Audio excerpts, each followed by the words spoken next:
सेना में एक भर्ती के लिए इतनी बड़ी धांधली हो गई कि रक्षा मंत्री राजनाथ सिंह भी हिल गए। पाकिस्तान बॉर्डर पर पोस्टिंग, सेना की वर्दी, टैक्सी ड्राइवर कर्नल बना और फिर हुआ बड़ा खेल। 16 लाख रुपए, एक सेना का जवान, एक टैक्सी ड्राइवर, एक फर्जी कर्नल ने रची कहानी। और फिर एक टैक्सी ड्राइवर ने एक ऐसी कहानी रची कि सेना का तंत्र फेल हो गया। राजनाथ सिंह भी कहानी सुनकर हिल गए। सेना का जवान देश की सेवा छोड़ एक महाठग बन गया। फिर एक आम परिवार के साथ ऐसा खेल हुआ जिसने कईयों की जिंदगी बर्बाद कर दी। हमारे देश में सरकारी नौकरी सबको चाहिए, पर कुछ लोगों पर सरकारी नौकरी का भूत ऐसा सवार होता है कि वो टैक्सी ड्राइवर को कर्नल समझ लेते हैं और वो फर्जी कर्नल बॉर्डर पर नौकरी तक करवा देता है, सेना की वर्दी देता है। इस कहानी में 3 किरदार हैं, जिसमें से 2 ने मिलकर सेना की नींद उड़ा दी।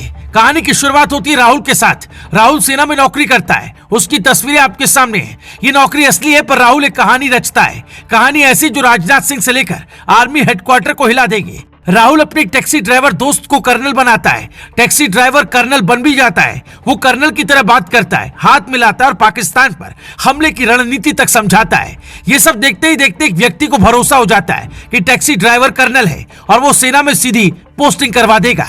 टैक्सी ड्राइवर कर्नल की वर्दी पहनता और वीडियो कॉल पर बात करता।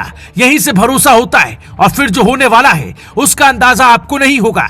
राहुल और बिट्टू मिलकर मनोज नाम के युवक को सेना में नौकरी का भरोसा देते हैं। घर वाले भी इस बात को मान लेते हैं। मनोज और उसके भाई की नौकरी लगवाने के लिए 16 लाख तय हुए। 10 लाख नकद दिए और 6 लाख मनोज ने राहुल के खाते में डाल दिए। इसके बाद राहुल मनोज को टेरिटोरियल आर्मी के ऑफिस में अपने साथ रखने लगा। राहुल ने मनोज को बाजार से खरीदकर सेना की वर्दी और आईडी कार्ड दिया। अपने पठानकोट ऑफिस में बतौर फॉलोअर रखा। वहां का खाना भी मनोज बनाने लगा। साथ ही कभी कभी बॉर्डर पर सेना के हथियारों के साथ ड्यूटी भी करवाई। इतना सब कुछ होता रहा, पर मनोज और मनोज के परिवार को कभी शक ही नहीं हुआ। अब आप खुलासा सुनिए, फिर आपको बताते हैं ये हुआ कैसे। सरकारी नौकरी के लिए इतना नशा भी ठीक नहीं है, लेकिन अब जो होने वाला था वो हैरान कर देगा। नकली वर्दी, नकली आई कार्ड के बाद मनोज की नकली सैलरी भी आने लगी। 12,000 सैलरी आती, पर मनोज ने कभी ये पता नहीं किया कि ये सैलरी किस अकाउंट से आती है। ये सब चलता रहा, पर फर्जी ड्यूटी के दौरान ही मनोज को शक हुआ कि कुछ तो लोचा है। फिर सच सामने आया, उसने सबको हिला डाला। पहला सच ये कि 16 लाख लेकर सेना में जवान राहुल और फर्जी कर्नल बने बिट्टू ने फर्जी नौकरी दी। पूरी कहानी सिर्फ 16 लाख के लिए रची, पर हैरानी की बात है यहाँ सेना से भी चूक हो गई। पठानकोट जैसी संवेदनशील जगह पर पोस्टिंग कैसे मिल गई? पठानकोट से पाकिस्तान कुछ ही दूर है, फिर भी फर्जी कर्नल ने वहां तक तैनात करवा दिया। हालांकि इतने बड़े राज से पर्दा उठना ही था।